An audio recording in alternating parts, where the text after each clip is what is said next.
하루 15분 성경 읽기 생명의 말씀사 현대인의 성경.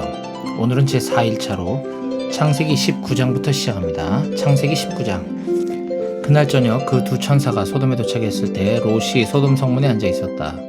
롯은 그들을 보자 즉시 일어나 그들을 영접하고 땅에 엎드려 절하며 내 주여 종의 집으로 들어와서 발을 씻고 주무신 다음에 내일 아침 일찍 일어나 갈 길을 가소서 하였다. 그때 그들이 아니다, 우리가 거리에서 밤을 보내겠다 하였으나 롯이 간청함으로 결국 그들은 롯의 집으로 들어갔다. 롯이 그들에게 음식을 잘 차려주고 누룩 넣지 않은 빵도 만들어주자 그들은 맛있게 먹었다.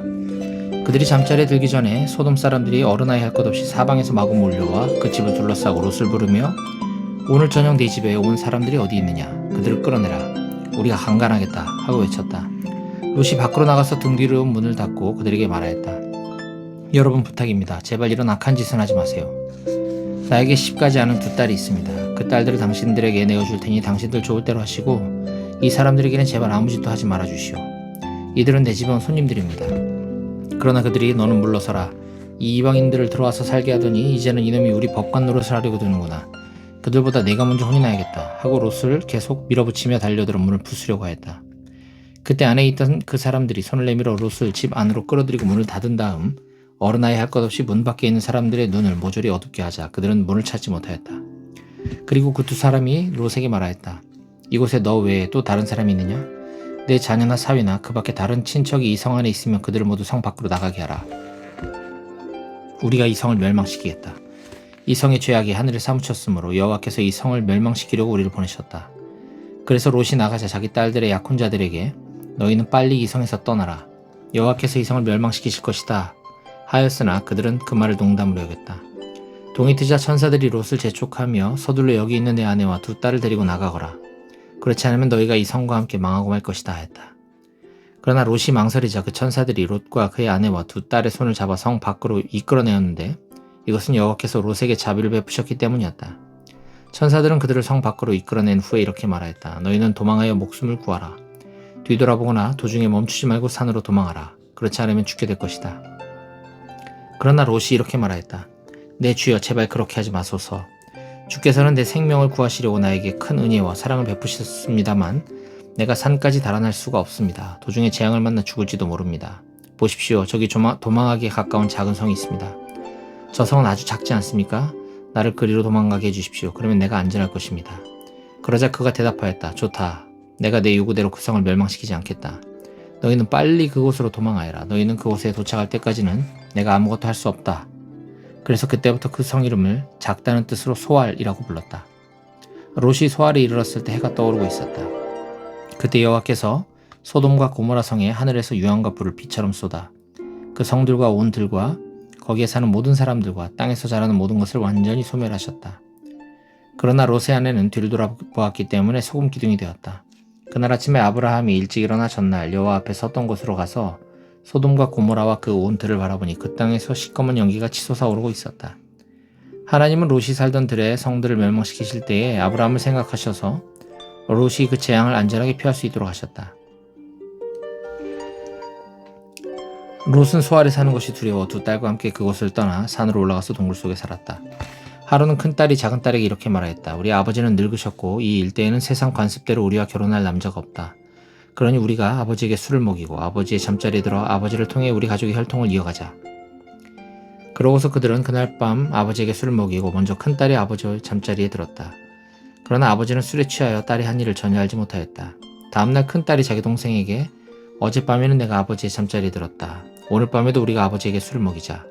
이번에는 내가 아버지의 잠자리에 들어 아버지를 통해 우리 가족의 혈통을 이어가자 하고 그날 밤도 그들은 아버지에게 술을 먹였다. 이번에는 작은딸이 아버지의 잠자리에 들었으나 아버지는 작은딸이 한 일도 알지 못하였다. 이렇게 해서 롯의 두 딸은 자기들의 아버지를 통해 임신하게 되었다. 큰딸은 아들을 낳아 이름을 모압이라고 지었는데 그는 오늘날 모압 사람들의 조상이 되었다.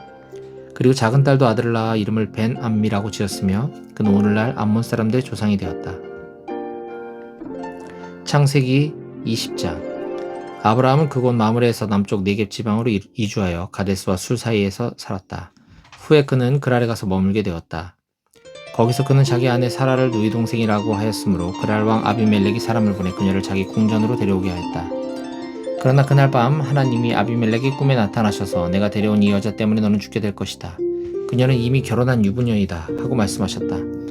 아비멜렉은 그 여자를 가까이 하지 않았으므로 이렇게 대답하였다. 주여, 죄 없는 사람을 죽이시겠습니까? 그는 나에게 이 여자를 자기 누이 동생이라 하였고 그 여자도 그를 자기 오빠라고 하였습니다. 내가 이 일을 깨끗한 마음으로 했으니 나에게 아무 잘못이 없습니다. 그때 꿈속에서 하나님이 그에게 말씀하셨다. 내가 깨끗한 마음으로 이렇게 한 것을 나도 알고 있다. 그래서 내가 너를 막아 나에게 범죄하지 않도록 그 여자에게 손을 대지 못하게 하였다. 이제 그 사람의 아내를 돌려보내라. 그는 예언자이다. 그가 너를 위해 기도하여 내가 죽지 않도록 할 것이다. 그러나 만일 내가 그 여자를 돌려보내지 않으면 너와 너에게 딸린 자들이 다 죽음을 당할 것이다. 아비멜렉이 다음날 아침 일찍 일어나 자기 신하들을 다 불러 모으고 그 일을 말하자 그들이 몹시 두려워하였다. 그때 아비멜렉이 아브라함을 불러 말하였다. 당신은 어째서 우리에게 이런 짓을 하였소? 내가 당신에게 무슨 잘못을 하였기에 나와 내 나라에 이런 큰 죄를 불러들였소? 당신은 나에게 해서는 안 될 짓을 하였소. 도대체 당신이 이렇게 한 이유가 무엇이오? 그래서 아브라함이 대답하였다. 이곳에는 하나님을 두려워하는 사람이 없으므로 사람들이 내 아내를 탐내서 나를 죽일 것이라고 생각했습니다. 사실 그녀는 내 이복 누이 동생이었는데 나와 결혼하여 내 아내가 되었습니다. 그래서 하나님이 나를 고향에서 내어보내 방랑 생활을 하게 하실 때에 내가 그녀에게 이렇게 말했습니다. 지금부터 우리가 어디로 가든지 당신은 나를 오빠라고 하시오. 이것이 나를 사랑하는 길이오. 그러자 아비멜렉은 양과 소와 종들을 아브라함에게 주고 또 그의 아내 사라도 돌려주며 당신 앞에 보이는 것이 다 내 땅이요. 아무 데서나 살고 싶은 곳에서 사시오 하고 또 사라에게 이렇게 말하였다. 내가 당신 오빠에게 은화 1000개를 주어 그것으로 당신과 함께 있는 모든 사람 앞에서 당신이 깨끗하다는 증거로 삼겠소. 사람들은 당신이 아무것도 잘못한 것이 없음을 알게 될 것이요. 아브라함의 아내 사라의 일로 여호와께서는 아비멜렉의 집안 사람들이 아이를 낳지 못하게 하셨는데 아브라함이 기도함으로 하나님께서 아비멜렉과 그 아내와 여종들을 고치셔서 그들이 아이를 낳을 수 있게 하셨다. 창세기 21장. 여호와께서 약속하신 대로 사라에게 축복하셨으므로 사라가 임신하여 하나님이 말씀하신 정한 때에 늙은 아브라함에게 아들을 낳아주었다. 아브라함은 그 아이 이름을 이삭이라고 지었으며 이삭이 태어난 지 8일 만에 하나님이 명령하신 대로 자기 아들의 포피를 잘라 할례를 행하였다. 이삭이 태어났을 때 아브라함은 100세였다. 사라는 하나님이 나를 웃게 하셨으니 이 일을 듣는 자가 다 나와 함께 웃을 것이다 하며 다시 이렇게 덧붙였다. 이 사라가 자식을 기를 것이라고 누가 꿈엔 듯 생각했겠는가? 그러나 나는 나이 많은 아브라함에게 아들을 낳아주었다. 아이가 자라 젖을 때는 날에 아브라함은 큰 잔치를 베풀었다. 어느 날 사라가 보니 이집트 여인 하갈이 낳은 아브라함의 아들 이스마엘이 이삭을 조롱하고 있었다. 그래서 그녀는 아브라함에게 이 여종과 그 아들을 내쫓으세요. 이 여종의 아들은 내 아들 이삭과 함께 유산을 받을 수가 없습니다 하였다. 이스마엘도 자기 아들이었기 때문에 아브라함은 이 일로 몹시 근심하고 있었는데 하나님이 그에게 이렇게 말씀하셨다.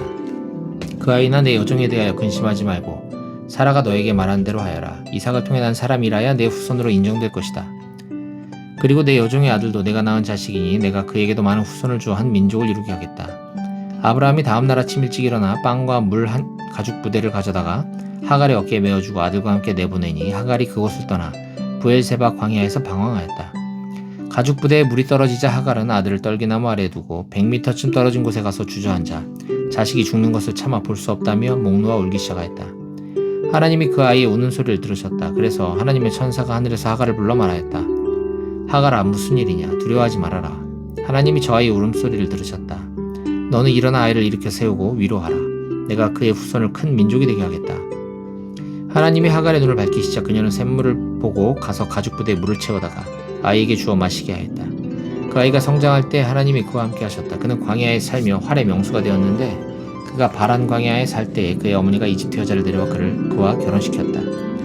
이 무렵 아비멜렉이 그의 군사령관 비골과 함께 아브라함에게 가서 이렇게 말하였다. 당신이 하는 일마다 하나님이 돕고 계시는 것이 분명합니다. 그러니 이제 당신은 나와 내 자녀들과 내 후손들에게 거짓된 일을 하지 않겠다고 여기 하나님 앞에서 맹세하시오. 내가 당신에게 온정을 베푼 것처럼 당신도 나와 당신이 살고 있는 이 땅에 온정을 베푸시오. 그때 아브라함은 좋습니다. 내가 그렇게 하기로 맹세합니다 하고 대답하였다. 그러고서 아브라함은 아비멜렉의 종들이 자기 우물을 빼앗은 일에 대하여 그에게 항의하였다. 그러자 아비멜렉이 누가 그런 짓을 했는지 나는 모르오. 당신이 그 일을 나에게 말하지 않았고 나도 오늘까지 그 일에 대해서 듣지 못하였소 하고 대답하였다. 거기서 아브라함은 양과 소를 아비멜렉에게 주었으며 그 두 사람은 계약을 맺었다.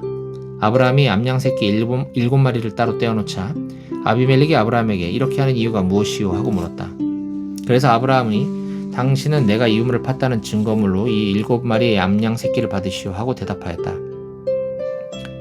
그 두 사람이 거기서 맹세하였으므로 그곳을 부엘세바라고 불렀다. 그들이 부엘세바에서 이 계약을 맺은 후에 아비멜렉과 그의 군사령관 비골은 블레셋 땅으로 돌아갔으며 아브라함은 부엘세바에 위석류를 심고 거기서 영원하신 하나님 여호와께 경배하였다.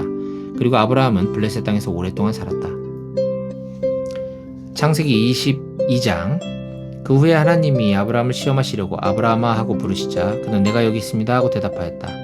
그때 여호와께서 아브라함에게 말씀하셨다. 너는 사랑하던 내 외아들 이삭을 데리고 모리아 땅으로 가 내가 지시하는 산에서 그를 나에게 제물로 바쳐라. 그래서 아브라함은 다음날 아침 일찍 일어나 나귀의 안장을 지우고 제물을 태울 나무를 준비하여 두 종과 자기 아들 이삭을 데리고 하나님이 지시하신 곳을 향해 떠났다. 3일째 아브라함이 멀리서 그곳을 바라보았다. 종들에게 말하였다. 너희는 나귀와 함께 여기 있거라. 내가 아들과 저기 가서 경배하고 오겠다. 그러고서 아브라함은 이삭에게 제물을 태울 나무를 가지고 가게 하고 자기는 불과 칼을 들고 갔는데 도중에 이삭이 자기 아버지를 불렀다.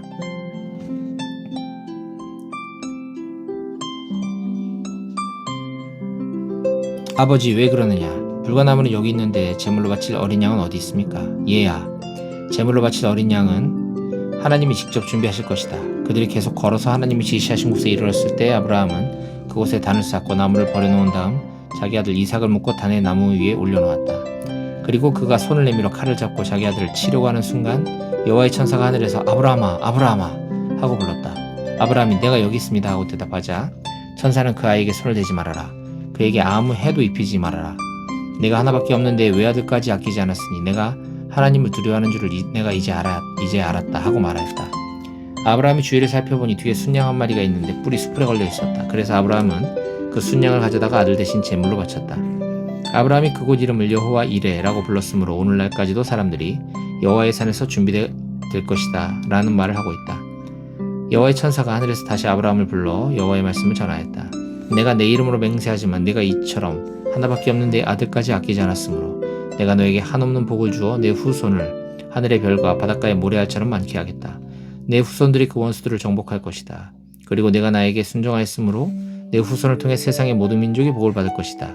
그러고서 아브라함은 자기 종들에게 와서 그들과 함께 부엘세바로 돌아와 거기에서 살았다. 얼마 후에 아브라함은 밀가가 자기 동생 나홀에게 8명의 자녀를 낳아준 소식을 듣게 되었다. 그들은 장남 우스와 그 동생 부스, 아람의 아버지 그무엘, 게셋, 하소, 빌다스, 이들랍, 리브가의 아버지 부두엘이었다. 그리고 나홀의 첩인 르우마도 데바와 가함과 다하스와 마아가를 낳았다. 창세기 23장.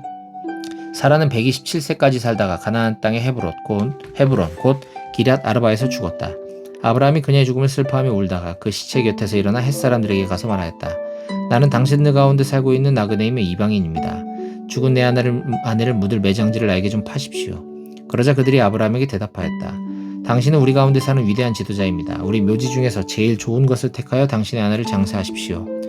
당신이 죽은 아내를 장사하겠다는데 자기 묘지를 아낄 사람이 우리 가운데는 아무도 없습니다. 그때 아브라함이 일어나 그들 앞에 허리를 굽히며 말하였다.